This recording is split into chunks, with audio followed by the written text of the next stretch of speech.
عالی مرتبت سامعین و ناظرین، السلام علیکم ورحمۃ اللہ وبرکاتہ۔ آج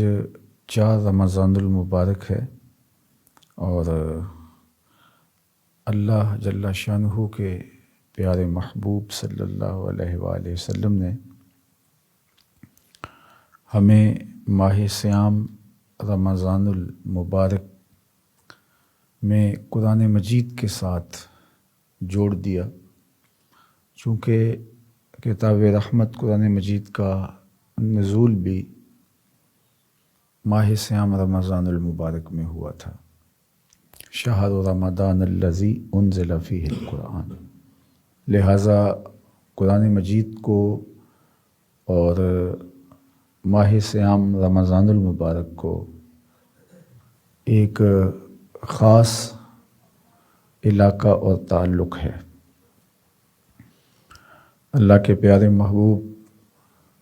صلی اللہ علیہ وآلہ وسلم کا ایک فرمان حضرت سیدنا عبداللہ بن عمر بن عاص رضی اللہ تعالی عنہ سے مروی ہے، ان رسول اللہ صلی اللہ علیہ وآلہ وسلم قال الصیام والقرآن یشفعان للعبد، فرمایا کہ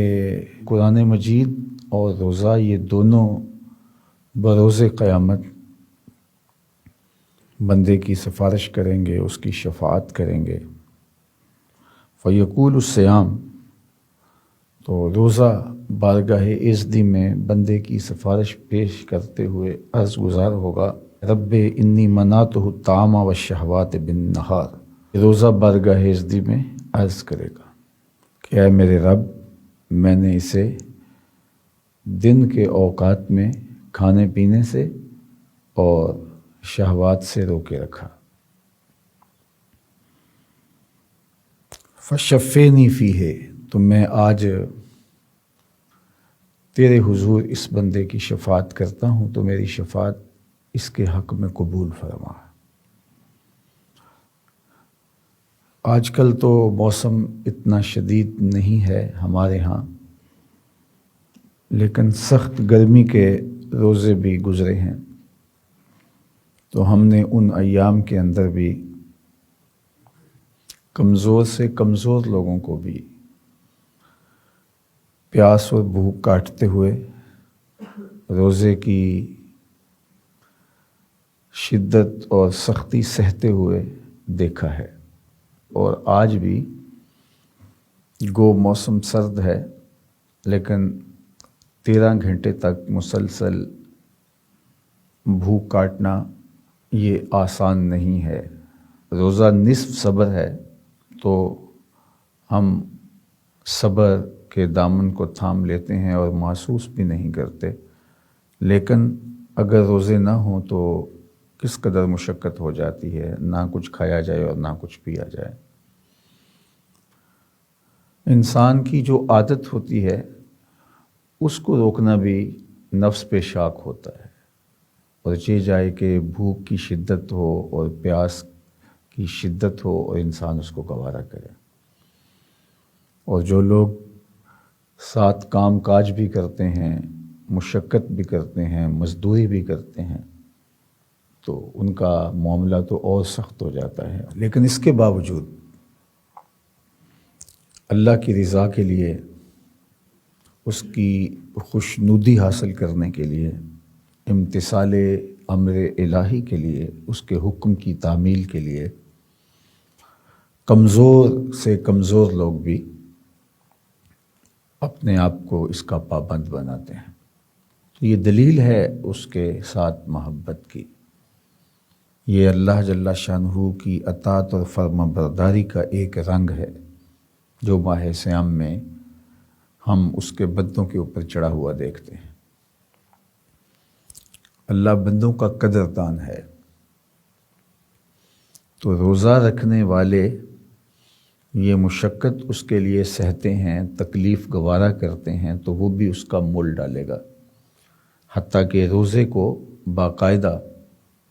شفیع بنا کے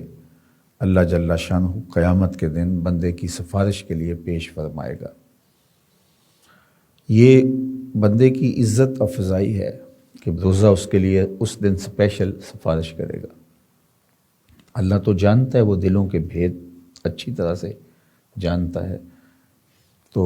اللہ تعالیٰ اس کے بدلے میں اسے جنت عطا کر دے، آتش دوزخ سے نجات فرما دے۔ اس کا وعدہ بھی ہے روزہ داروں کے لیے اور دیگر نیک اعمال بجا لانے والوں کے لیے، لیکن باقاعدہ روزے کو اس کے لیے شفیع بنا کے کھڑا کیا جائے گا، اور وہ بارگاہ عزتی میں عرض گزار ہوگا کہ میرے مالک، اس نے بھوک پیاس کاٹی، تکلیف سہی، دن کے اوقات میں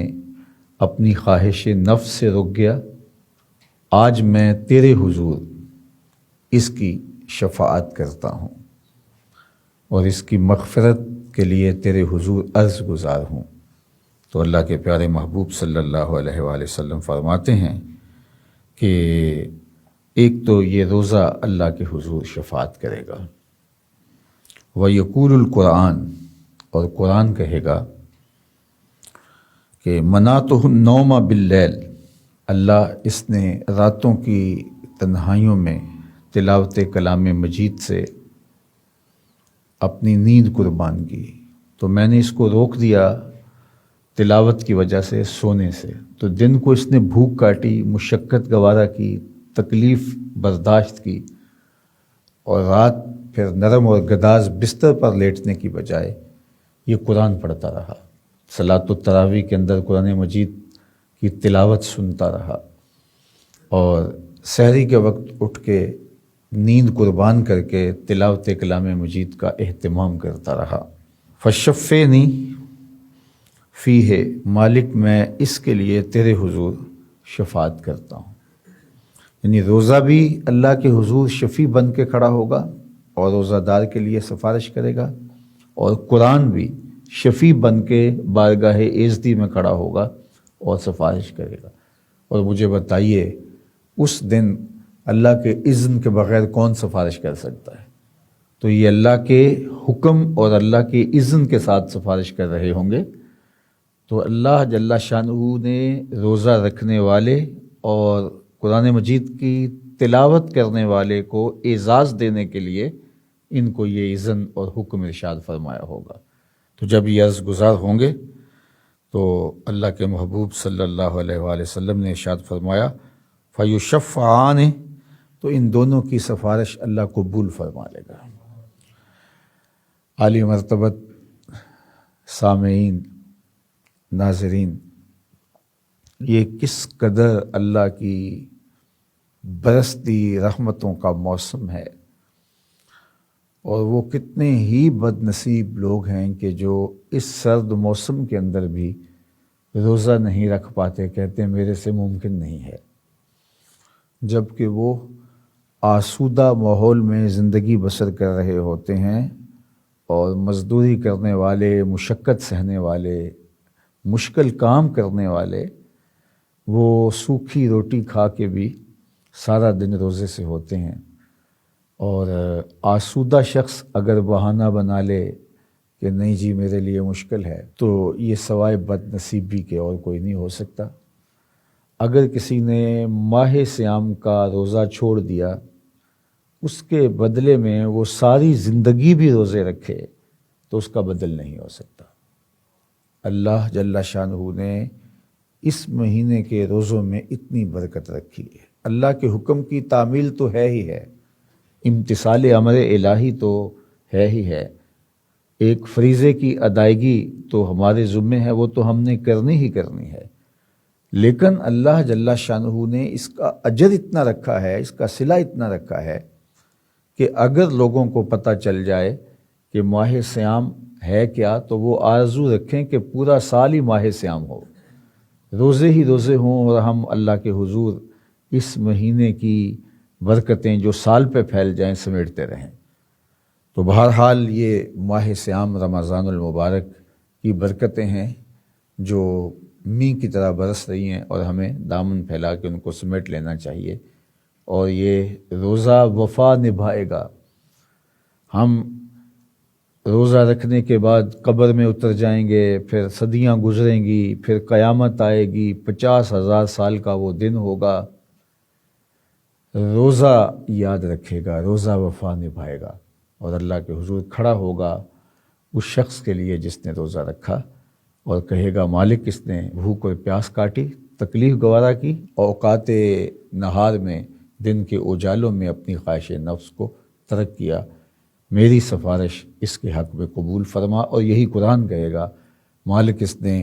راتوں کی تنہائیوں میں نیند کو قربان کیا میری خاطر اور تلاوت میں لگا رہا،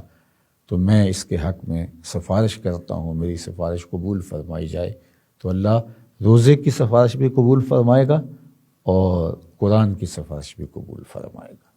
چونکہ اذن خود ہی دیا ہے کہ سفارش میرے حضور اس بندے کی کرو، یہ اس بندے کا اعزاز اور تکریم ہوگا، تو پھر اللہ جل شانہ اپنی عنایت خاصہ سے ان کو مالا مال فرمائے گا۔ قرآن مجید کی تلاوت کے حوالے سے، عظمت کے حوالے سے بہت ساری احادیث وارد ہیں۔ میں اس مختصر وقت کے اندر اللہ کے محبوب کے کچھ فرامین آپ کے سامنے رکھنا چاہتا ہوں تاکہ ہمیں ترغیب ہو اور ہم قرآن مجید کی تلاوت کو شعار بنائیں، اور بالخصوص ماہ صیام میں تو ہمارا کوئی دن اور ہماری کوئی رات قرآن سے خالی نہیں ہونی چاہیے۔ حضرت امام بہقی نے حضرت سیدنا عثمان غنی رضی اللہ تعالی عنہ سے روایت کی ہے کہ جن کے دل طہارت کے نور سے مالا مال ہو جاتے ہیں تو قرآن سے کبھی وہ رجتے نہیں ہیں، کبھی سیراب نہیں ہوتے۔ ان کی آرزو ہوتی ہے کہ قرآن کی تلاوت ہوتی رہے اور ان کے قلوب کو تسکین اور قرار نصیب ہوتا رہے۔ تو آج کل اللہ کی رحمت اور اس کی کرم نوازیاں فراواں ہیں کہ ہمیں تراویح میں قرآن مجید سننے کا موقع نصیب ہوتا ہے، اور اس کے علاوہ بھی ہم مختلف اوقات کے اندر کتاب رحمت کے ساتھ جڑے رہتے ہیں۔ حضرت ام المومنین سیدہ عائشہ محبوب کائنات رضی اللہ تعالی عنہ فرماتی ہیں کہ اللہ کے رسول صلی اللہ علیہ وآلہ وسلم نے ارشاد فرمایا، الماہر بالقرآن مع السفرۃ الکرام البررہ، جو قرآن میں مہارت رکھتا ہے، قرآن پڑھنے میں، اس کی تلاوت کرنے میں بہت زیادہ مہارت رکھتا ہے، اس کے مخارج پڑھنے میں، اس کی روانی، تو جو مہارت قرآن مجید میں رکھتا ہے مع السفرۃ الکرام البررہ، تو وہ ان عالی مرتبت فرشتوں کے ساتھ ہوگا۔ والذی یقرأ القرآن ویتتعتع فیہ، اب ایک دوسرا شخص ہے کہ جو قرآن پڑھتا ہے لیکن اٹکتا ہے، اس کی زبان میں لکنت ہے، ہکلاتا ہے۔ اب اس کی آرزو تو ہے کہ میں بھی اس شخص کی طرح قرآن پڑھوں جو اس روانی سے، اس خوبصورتی سے پڑھتا ہے کہ کیا سکون اور کیا قرار اور کیا نور اتر رہا ہوتا ہے۔ تو اس کی آرزو تو ہوتی ہے اور وہ شوق سے، محبت سے قرآن مجید کی تلاوت کرتا ہے، لیکن زبان کا مسئلہ ہے، لکنت ہے زبان میں، ہکلا جاتا ہے، رکتا ہے، اٹک جاتا ہے، وہو علیہ شاق، اور اس کا پڑھنا اس کے اوپر مشکل ہے۔ تو سنو اللہ کے محبوب نے کیا ارشاد فرمایا، فرمایا لہو اجران، اللہ اس کو 2 اجر عطا فرمائے گا، دوہرا اجر دے گا۔ یعنی ایک تو وہ شوق فراواں کے ساتھ قرآن مجید کی تلاوت کرتا ہے، اور دوسرا جب وہ رکتا ہے، اس کی زبان اڑتی ہے، وہ ہکلا جاتا ہے، تو پھر اس کو اس کی تکلیف ہوتی ہے کہ میں قرآن مجید کا حق نہیں ادا کر پا رہا، اور اس میں ایک عجز پیدا ہوتا ہے اور وہ بیچارہ ایک حسرت میں آ جاتا ہے۔ تو اللہ جل شانہ دلوں کے بھید جانتا ہے، تو اللہ اس کو دوہرا ثواب اور دوہرا اجر عطا فرمائے گا۔ حضرت عبداللہ بن عمر رضی اللہ تعالی عنہ سے ایک روایت سنتے جائیے۔ قال رسول اللہ صلی اللہ علیہ وآلہ وسلم لا حسد الا فی اثنتین، حسد کرنا جائز نہیں رکھا گیا لیکن دو لوگوں کے ساتھ آپ حسد کر سکتے ہیں۔ یہاں حسد بمعنی رشک ہے۔ رجل آتاہ اللہ القرآن فہو یقوم بہ آناء اللیل و آناء النہار، ایک وہ شخص کہ جس کو قرآن دیا گیا اور وہ اس کو رات کی تنہائیوں میں اور دن کے اجالوں میں تلاوت کرتا ہے، رات کو بھی کھڑا ہو کے قیام کرتا ہے اور قرآن مجید کی تلاوت کرتا ہے،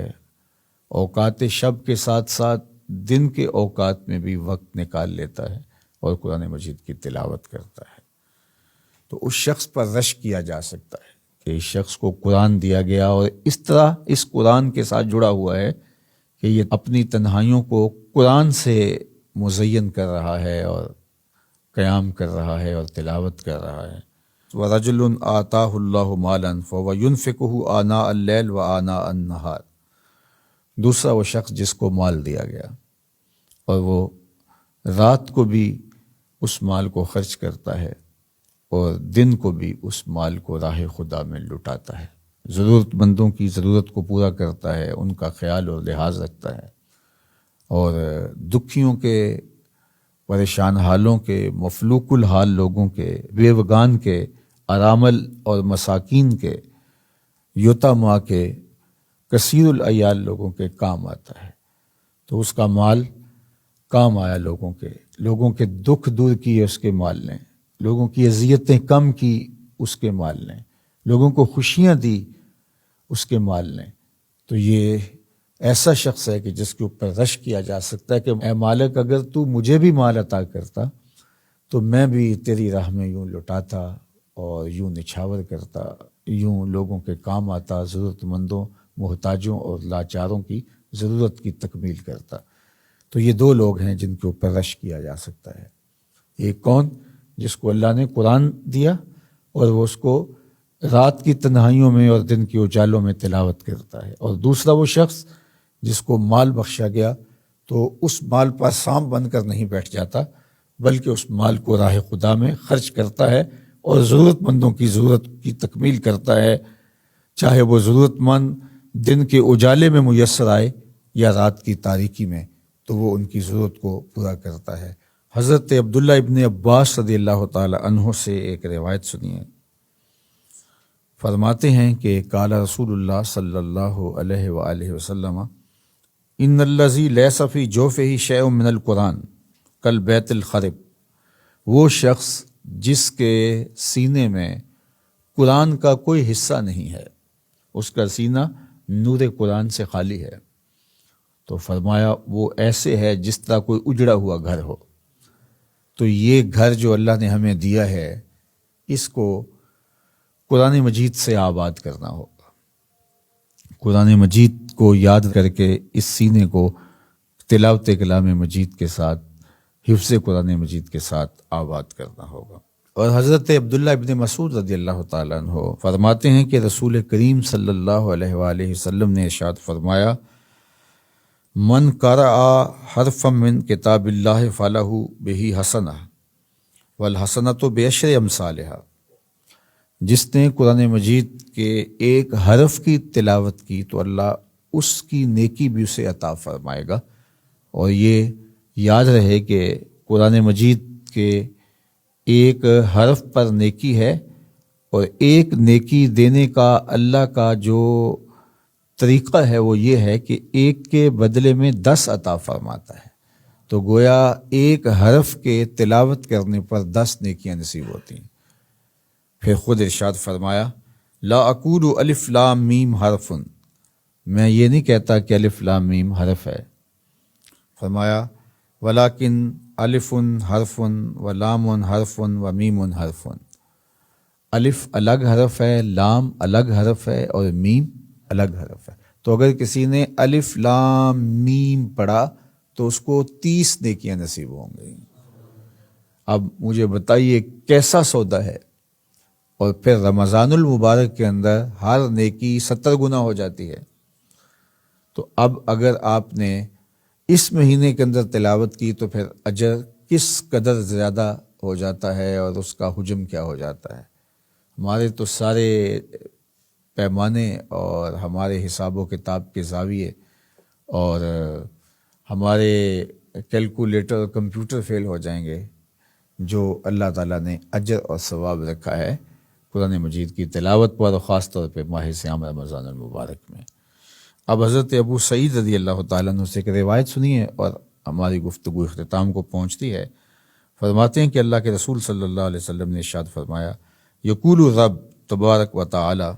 من شغلہ القرآن عن ذکری و مسألتی، جس نے قرآن مجید کی تلاوت کی اور تلاوت میں مشغول ہونے کی وجہ سے وہ دیگر اذکار نہ کر سکا، دیگر اوراد و وظائف نہ پڑھ سکا، چونکہ قرآن مجید میں مشغولیت ہی اتنی تھی۔ جس طرح آج کل حفاظ ہیں تو وہ سارے وظائف چھوڑ کے قرآن مجید کو یاد کر رہے ہوتے ہیں، منزل پڑھ رہے ہوتے ہیں، تو جس نے قرآن مجید کی تلاوت میں ایسی مشغولیت اختیار کر دی کہ اس کو دیگر اوراد و وظائف پڑھنے کا موقع نہ ملا، و مسئلتی، یہاں تک کہ اس کو دعا مانگنے کا موقع بھی نہ ملا، وہ تلاوت ہی کرتا چلا گیا۔ لمبی دعائیں مانگنا، اس کے حضور عرض گزار ہونا، تو یہ بھی ایک عبادت ہے، دعا خود عبادت ہے، لیکن اس کو نہ دعا مانگنے کا موقع ملا اور نہ دیگر اوراد و وظائف کرنے کا موقع ملا، اور وہ قرآن مجید کی تلاوت میں مشغول رہا۔ آتیتہ افضل ما اوتی السائلین، تو جو مانگنے والوں کو مانگنے پر اللہ عطا کرتا ہے، قرآن مجید کی تلاوت میں مشغول رہنے والے کو اللہ بغیر مانگنے کے اس سے زیادہ عطا فرماتا ہے۔ یہ اس کی کرم نوازی کے رنگ ہیں۔ اللہ اکبر۔ اور پھر فرمایا وَفَضْلُ كَلَامِ اللَّهِ عَلَىٰ سَائِرِ الْكَلَامِ كَفَضْلِ اللَّهِ عَلَىٰ خَلْقِهِ، اللہ کے کلام کی فضیلت تمام کلاموں پر ایسے ہے جس طرح مخلوق پر اللہ کی فضیلت ہے۔ وہ کہتے ہیں کلام الملک ملک الکلام، جو بادشاہوں کا کلام ہوتا ہے وہ کلاموں کا بادشاہ ہوتا ہے، تو اللہ کا کلام قرآن مجید، اس کا فضل و شرف دیگر کلاموں پر ایسے ہے جس طرح اللہ کی فضیلت، اس کا شرف اس کی ساری مخلوق پر ہے۔ تو بتاؤ کہ اس سے بہتر کیا وظیفہ ہوگا، اور اس کی تلاوت سے بڑی کیا سعادت ہوگی۔ اور پھر اس مہینے کے اندر نزول قرآن ہوا ہے، تو اس کو خاص طور پہ ایک تعلق اور علاقہ ہے اس مہینے کے ساتھ، تو اس میں پھر تلاوت کا اجر اور صلہ کس قدر اللہ عطا فرمانے والا ہوگا۔ ہر سال ماہ صیام رمضان المبارک میں جبریل امین اللہ کے محبوب علیہ السلام کے ساتھ آ کے قرآن کا دور کیا کرتے تھے، اور جس سال حضور کا وصال ہوا ہے اس سال حضرت جبریل نے 2 مرتبہ حضور کے ساتھ قرآن کا دور کیا۔ تو اللہ کے محبوب علیہ السلام کے ساتھ قرآن کا دور جبریل امین کرنے آتے ہیں۔ تو یہ مہینہ قرآن مجید کی تلاوت کے حوالے سے خاص ہے، اور اس مہینے میں قرآن مجید کی تلاوت سے جو شخص محروم رہا تو آپ سمجھ لیں کہ وہ محروم ہی ہے، کہ جس کو اس موسم میں بھی کتاب رحمت کی تلاوت کا یا سماعت کا موقع نہیں ملا ہے، اور غفلت کے اندر یہ مبارک مہینہ گزار رہا ہے، جبکہ اللہ کی رحمتوں کی لوٹ سیل لگی ہے، اس کی کرم نوازیوں کے می برس رہے ہیں، انوار و تجلیات اتر رہے ہیں زمین پر آسمان سے، اور اللہ اپنے بندوں کو غفران و رحمت کے پردوں میں ڈھانپ رہا ہے۔ اللہ کی رحمتیں بندوں کی مغفرت کے بہانے ڈھونڈ رہی ہے۔ تو اس موسم کے اندر بھی جو غفلت میں، برائی میں، بدکاری میں، گناہوں میں، آوارگی میں یہ موبائل کے اوپر فضول وقت گزار کر کے اپنی زندگی کو برباد کر رہا ہے، تو میں سمجھتا ہوں اس سے بڑا احمق کوئی نہیں ہے۔ تو آئیے میں اور آپ اس ماہ منور میں، اس مہینے میں خاص طور پہ قرآن مجید کے ساتھ جڑ جائیں، اور یہ جو قرآن مجید کی لذت اور قرآن مجید کا ایک سرور ہے جو ہمیں نصیب ہو گیا، تو پھر ہم کبھی بھی اس وظیفے کو قضا نہیں کر پائیں گے، ماہ صیام کے بعد بھی۔ اور ماہ صیام یہی سکھانے کے لیے آتا ہے، ہمیں بھوک پیاس کے ذریعے سے تقویٰ سکھاتا ہے یہ مہینہ، ہمیں اضافی نمازیں اور نوافل پڑھنے کی جو ترغیب دی گئی ہے، تو اس کے ذریعے سے ہمیں شوق عبادت پیدا ہوتا ہے، قرآن مجید کی تلاوت کے ذریعے سے قرأت قرآن کا شوق پیدا ہوتا ہے۔ تو پھر ہم ماہ صیام کے بعد بھی اس عادت کو جو اللہ نے ہمیں اس پورے ایک مہینے میں نصیب فرمائی ہوتی ہے، اس کو ہم اپنی زندگی کے اندر شامل کر لیتے ہیں، اور پھر یہ سلسلہ آگے چلتا رہتا ہے۔ اور میں نے دیکھا ہے بہت سارے لوگ اس مہینے کو ضائع بھی کرتے ہیں، لیکن بہت سارے لوگ رمضان المبارک کے بعد ایک نئی زندگی شروع کر لیتے ہیں۔ ماہ رمضان المبارک کے اندر ہمیں ہر سال اچھے اچھے لوگ بھی میسر آتے ہیں جو دین کی طرف آ جاتے ہیں اور جو اعمال خیر بجا لانے لگ جاتے ہیں۔ تو اللہ تعالیٰ آپ سب کو مجھے توفیق عطا فرمائے کہ اس مہینے سے بھرپور فائدہ حاصل کریں اور اس سے پھوٹتا ہوا نور اپنی زندگیوں میں اتار لیں۔ اللہ آپ کی میری مدد فرمائے۔ وآخر دعوانا الحمدللہ رب العالمین۔